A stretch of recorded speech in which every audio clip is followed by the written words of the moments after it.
Hey guys, been looking for one of these for a while. Check this thing out. It is March 26, 2023, and I finally found arcticcat 700 diesel. This is a 2012 model. Let's go ahead and fire it up. Glow plugs are on. The light will go off when it's ready to start.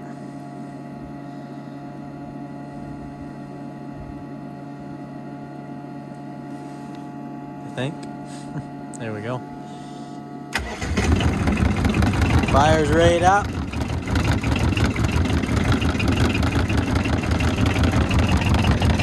I need a little throttle. It's gonna take a minute to warm this thing up, but it's a little cold-blooded.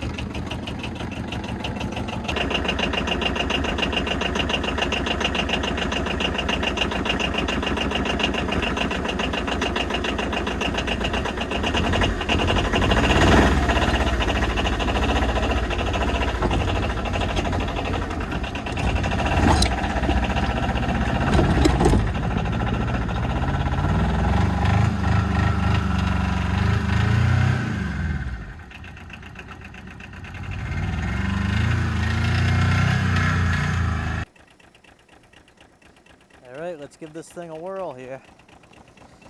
Oh, it's a little high with those tracks. So we got reverse, neutral, high, and low. Shifter's a little loose on here. I think the supposed to be a spring in there. Looks like it might have either broke or something, but pretty easy fix there. Then we got two-wheel drive, four-wheel drive, and then four-wheel drive differential lock. Gonna run it in full drive right now. Get the high and low beam handlebar, hand warmers, thumb warmers, or maybe just hand warmers on this one. Yeah, let's give her a whirl here. We're in low range right now. See how it goes in low. What I'm noticing is this throttle. I don't know if you can see, but like you can push it in a long ways and it barely has any power. But we'll give her a whirl here. See how she goes out in the snow. We'll try to hit some of these snow banks, see how it goes over it. Like I said, in low range, we'll throw her in high right now. Oh. There we go, make sure we're in gear, high range.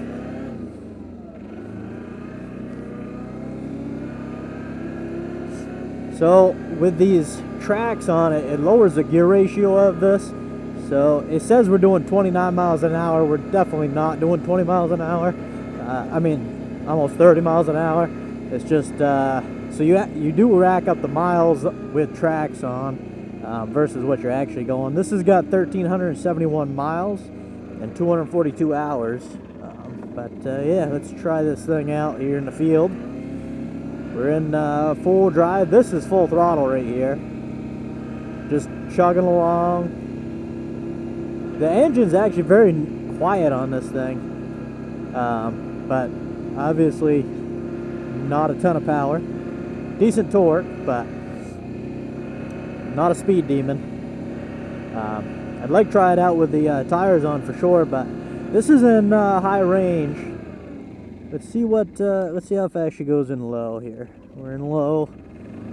This is full throttle once again in low range. Yeah, it's just governed at that RPM because it's not over revving. It's pretty low RPMs. I want to say 3,600 RPMs is what the book called for. But it's actually a good sounding engine. I know my Polaris diesel is kind of a noisy. That thing's a single cylinder, and I don't care for the sound of it. This is a little noisy when it's sitting at idle, but going is just, it's actually very smooth. There's hardly any vibration in the handlebars, which surprises me actually. Since how we're no speed demon, we might as well take this thing into the woods here. And honestly, even with these big heavy tracks, this thing runs better in high, I think, than low. Low's just very slow. I'd be struggling with, whoa.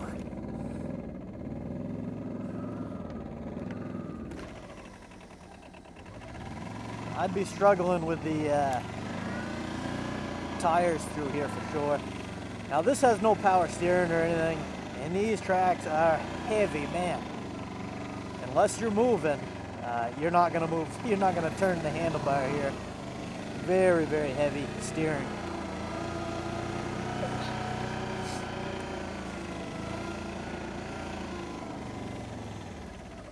But as you can see, stays right on top fairly good. Well, I can imagine you going through some tie rod ends like this.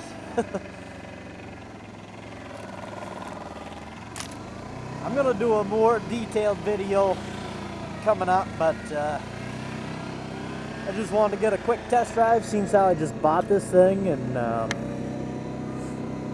I know a couple people were asking for test rides, so.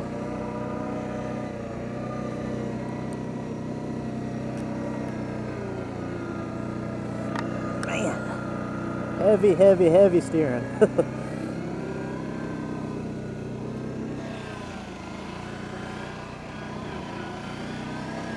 This is kind of heavy, wet snow too, so that's obviously not helping with the steering situation. But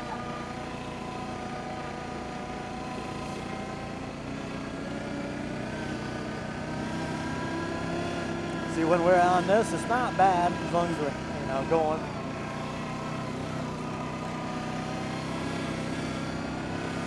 But this is full throttle.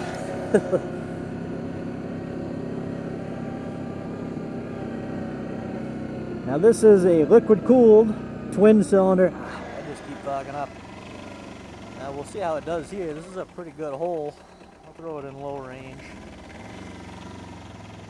As long as we don't get cut in, that's what I was worried about.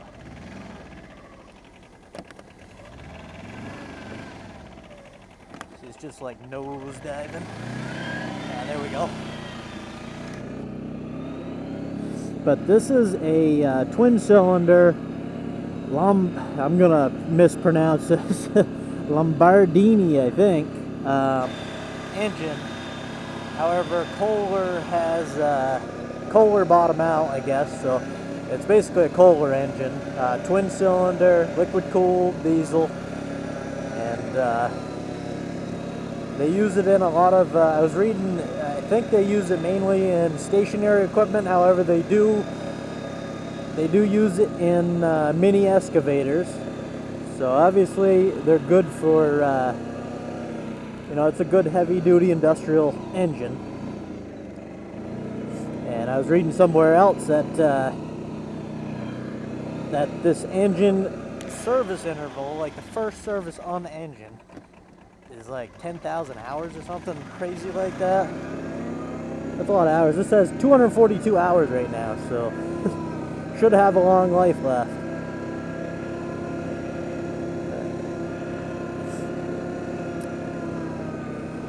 Now this is full throttle coming up this hill here, high range.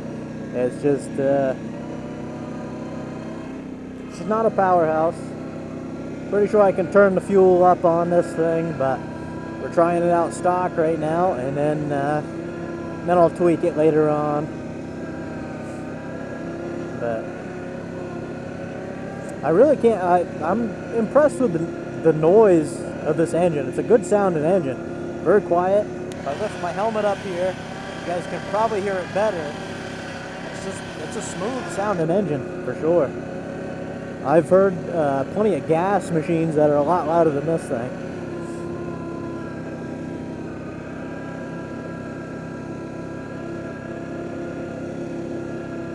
We'll get up here and just take a walk around it.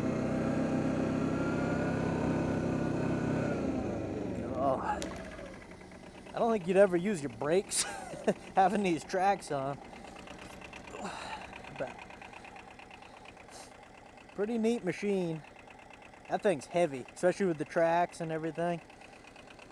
But it's got the speed rack system. Somebody put the back rear passenger seat. That doesn't come standard. However, it is an accessory on these. It comes with the on a rack that goes back there if you don't want the seat on. We got a nice arcticcat winch. Look at these tracks. These things are in nice shape. These are actually cat tracks. You can see the cat logo on them, called Tiger tracks. 4-season terrain. So you can run them in the mud, but man, I can imagine with the rocks and stuff, it would really tear them up. But they are made for all season. Nice low idle. Let's go ahead. The one thing, I wish it had power steering just because it's very heavy. It'll wear your arms out quick. So we're gonna come up here. I'm gonna see how it does going up through here. As you can see, I tried coming up here the other day with something. Oh, the 3-wheeler, couldn't make it. This thing just not even spinning a track. Pretty impressive in that sense. And honestly, I bet this is probably the perfect engine for a track system. I've seen some where you know, you have like lower horsepower, they don't seem to spin the track, they seem to stay on top better, and you know, versus a high horsepower where it's actually spinning the track and it digs down. And so I think this is going to work better than some of your other machines, but definitely not a speed demon. I think it's rated at 17 horsepower, 30 foot-pounds of torque, and most of your torque is down low, around 2,000 RPMs.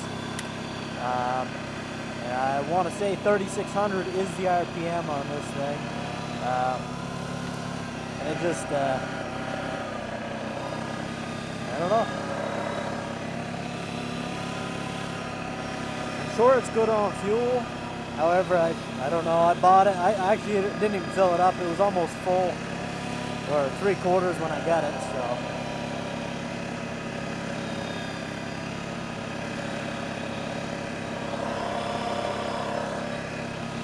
Tracks are definitely doing their job.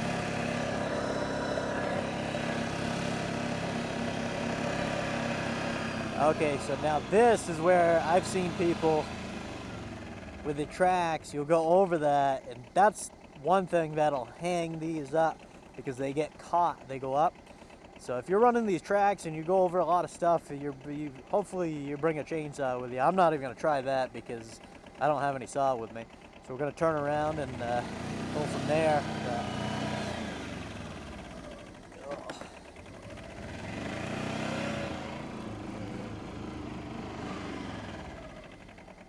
So when you get this thing turned, it's just almost impossible to turn it back. You got to get going a little bit. And it could be, like I said, this is some heavy, heavy wet snow. We got some rain the other day, now we get some snow, and it's a little hard on it for sure.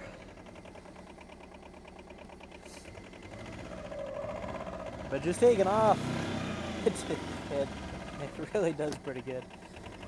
We'll throw it in high range here because I don't think we need to be in low.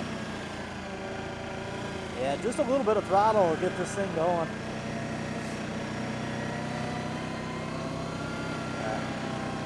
It is March 26th, so I don't know how many more days we got left of this snow. We might be taking these off, putting the tires on fairly soon, but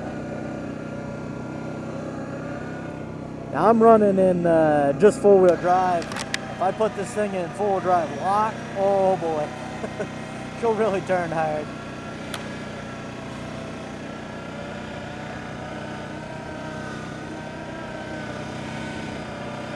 As far as snow protection on this, mud protection, whatever you want to call it, it's pretty good. You can see these tracks way out here, and I'm not getting a lot kicking up. It's kicking up over, but it's not coming through the fenders, so I can imagine even if you had some wide tires, it still would be fine. It takes some getting used to with these tracks, man.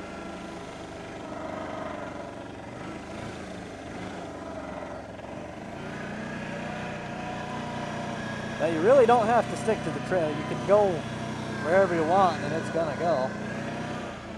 The only thing, like I said, I'd be worried about is fallen logs that you can't see in the trail.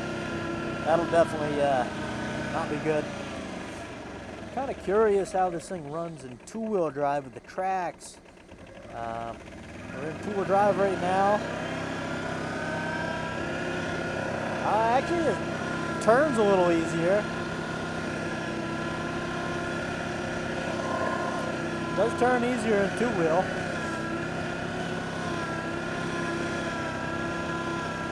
That's funny because I had one of these before and I thought it turned better in four-wheel. I don't know. How does it do though? You know, if you jump off the trail in two-wheel drive, still seems to be fine. There you go. I got a couple banks around the house. We're gonna go try that when we get back.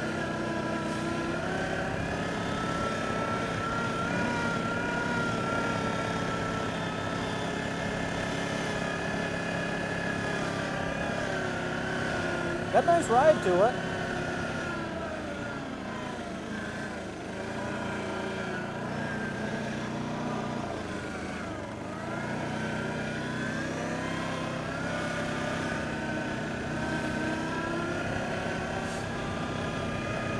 Trying to think where I could actually challenge these tracks. Yeah. So in two-wheel drive, if you go off the trail a little bit, it does tend to pull you. We'll throw her back in four-wheel.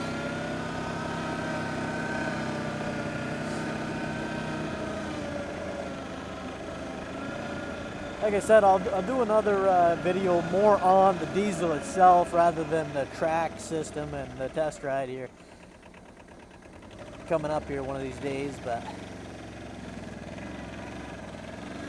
don't go down there. It's a problem when you can't steer.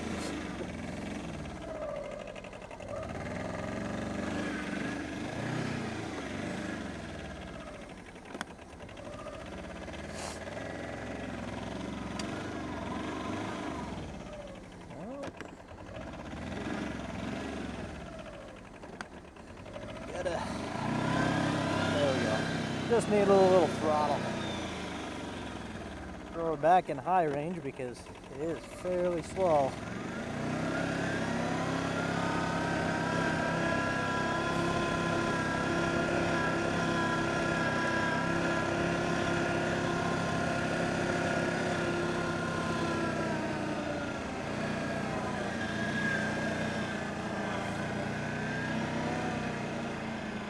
I think it's too wide for up there. I got a nice bank up there, but pretty closed in. We'll go to the field. I know I got some massive drifts. I'm just going to try to climb up them as slow as I can because I know you would get stuck with a snow machine unless you were going fast. So I want to see how this compares.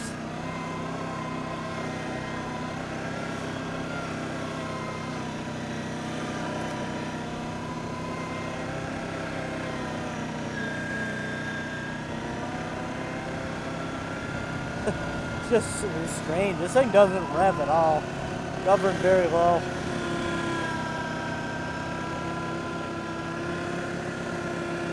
Actually, you know what? The banks aren't even that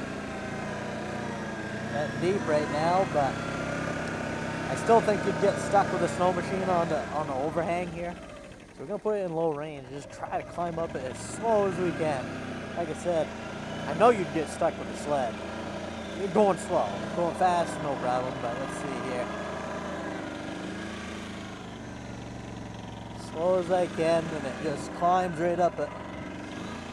Pretty impressive. We'll throw her back in high.